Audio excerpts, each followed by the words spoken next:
the real reason why a lot of people will take the mark of the beast. Revelation 13, 16 and 17, King James Version.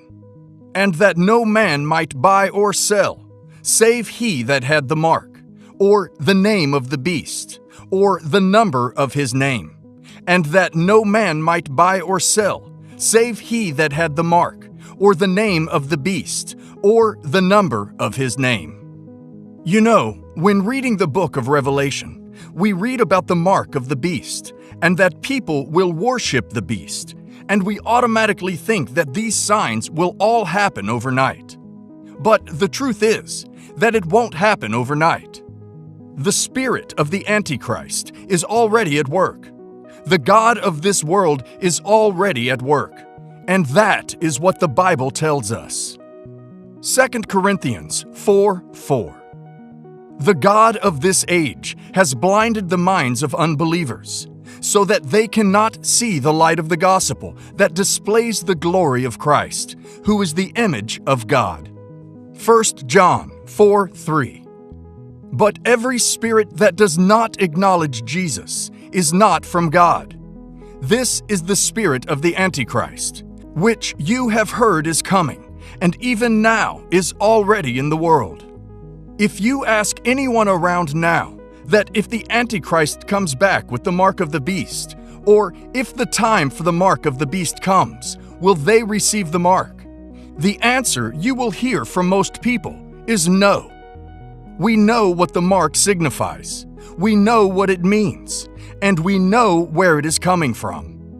So I always used to ask myself, why on earth will anyone take the mark?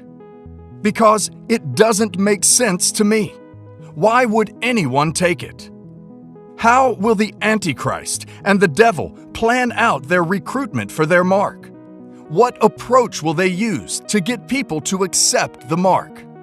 There are two major ways the devil will do this, and we will explain the two ways and how they are working in the world today. The two major ways are deception and idolatry. These are the plans of the devil to make people collect the mark of the beast. Now, how are these things playing out today? Let's look at deception. The first approach of the devil on any occasion is deception. There is a reason why Jesus called this being the father of lies. We know about technologies and those who invented them. Satan invented lies and deceit. John 8:44, King James Version. Ye are of your father the devil, and the lusts of your family ye will do. He was a murderer from the beginning, and abode not in the truth, because there is no truth in him. When he speaketh a lie, he speaketh of his own words, for he is a liar, and the father of it. One of the primary tactics of the devil is deceit. In the Garden of Eden, he used deceit. He tried it on Jesus, but failed. He will, and he is, using the same method today in the world. When the Antichrist comes and takes center stage, he won't come with red eyes and horns poking out of his head. He will come as a man of peace. He will deceive the world into believing that he is the solution to all the world's problems. And that is the deception he will come with. He won't let his true intention be known initially. The world will trust him, exalt him, uplifting him. The kind of approach he will come with will make people worship him. He will do things that others cannot do. He will bring solutions that others cannot. He will bring peace where others have failed. 2 Thessalonians 2:3 and 4. Let no man deceive you by any means, for that day shall not come, except there come a falling away first, and that man of sin be revealed, the son of perdition, who opposeth and exalteth himself above all that is called God, or that is worshipped, so that he, as God, sitteth in the temple of God, shewing himself that he is God. The Antichrist will speak evil against God. He will say many bad things about God, just to deceive people, so that they can worship him. The Antichrist will shift the focus of people from God to himself.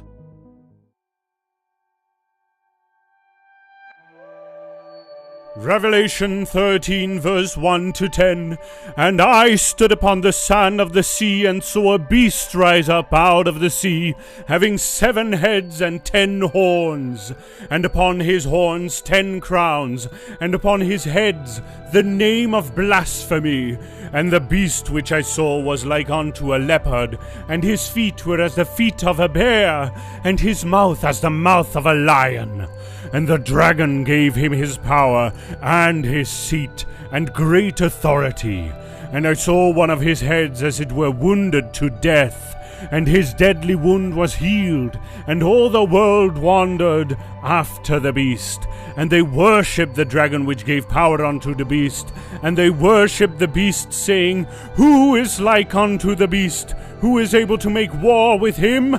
And there was given unto him a mouth speaking great things and blasphemies, and power was given unto him to continue 42 months. And he opened his mouth in blasphemy against God, to blaspheme his name, and his tabernacle, and them that dwell in heaven. And it was given unto him to make war with the saints, and to overcome them. And power was given over all kindreds, and tongues, and nations, and all that dwell upon the earth shall worship him, whose names are not written in the book of life of the Lamb slain from the foundation of the world.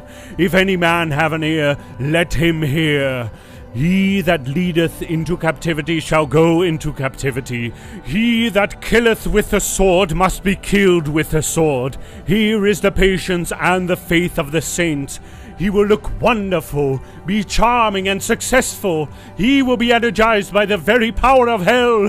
You have never seen such demonic charisma. He will deceive people. He will deceive nations. He will deceive millions. He will be demonically energized. Millions will worship him. He will be an emblem of reconciliation. He will be a symbol of peace, a beacon of hope, a path to utopia, a guiding light full of false promises. He will look like the solution and appear as an angel of light. He will come like a sheep, but he is a wolf. He will come like a lamb, but he is a dragon. He will come with no corruption, but he is full of corruption.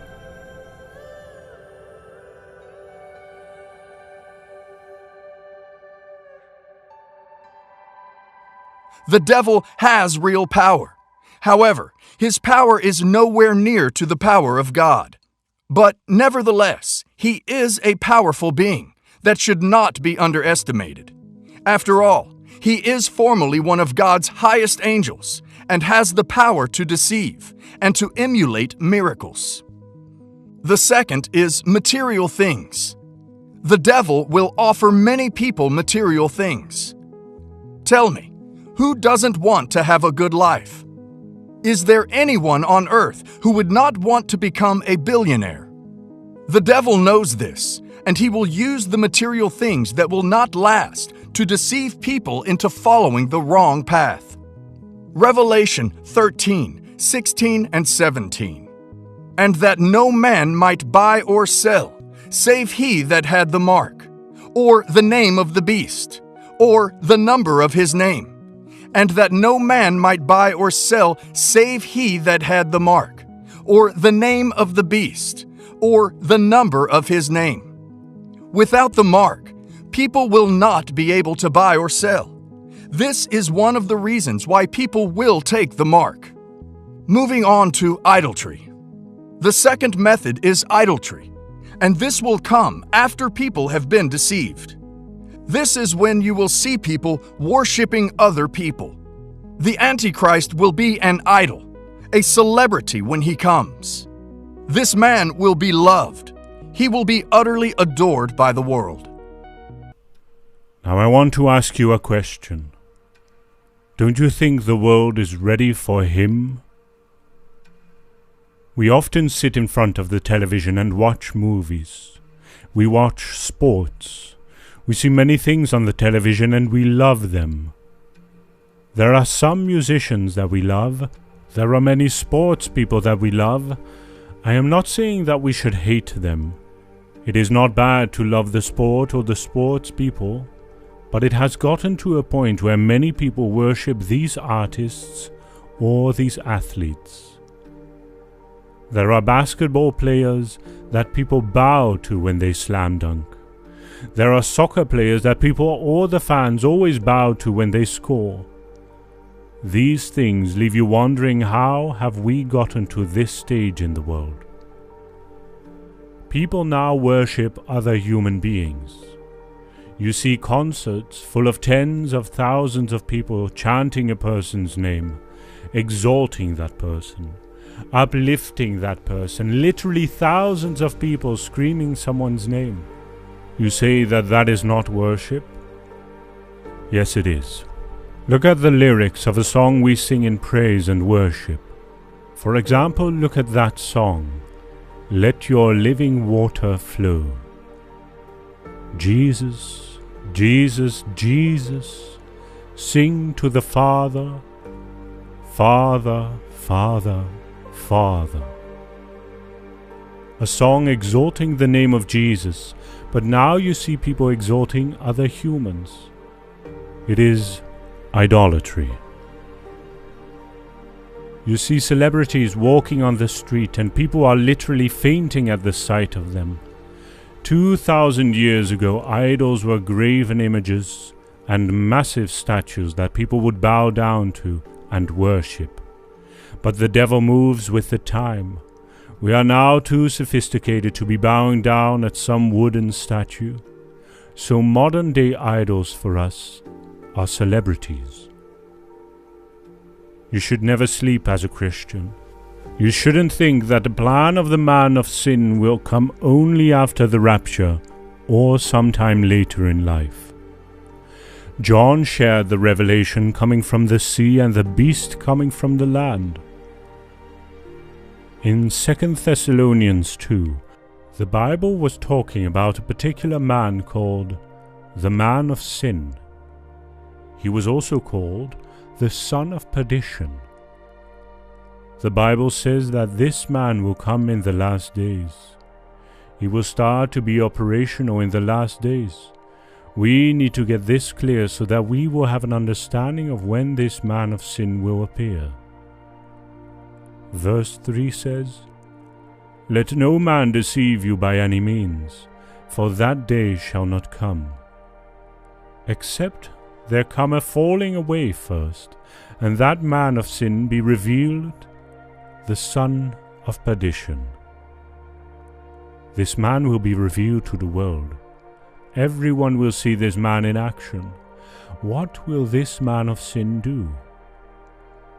Verse 4 continued, "Who opposeth and exalteth himself above all that is called God, or that is worshipped, so that he as God sitteth in the temple of God, shewing himself that he is God." Now we have seen that he has the same attributes of the beast that was mentioned in the book of Revelation 13. This man will speak blasphemy. He will position himself as God so that people will be able to worship him. When will this man start his work? When will people start working for him? Is it after the coming of Christ or now? 2 Thessalonians 2 verse 7 gave us the time when this man of sin will start his work. The NIV says, "For the secret power of lawlessness is already at work, but the one who now holds it back will continue to do so till he is taken out of the way." We must be truthful to ourselves. The spirit of the Antichrist is already amongst us. He is already working, and we are not seeing it.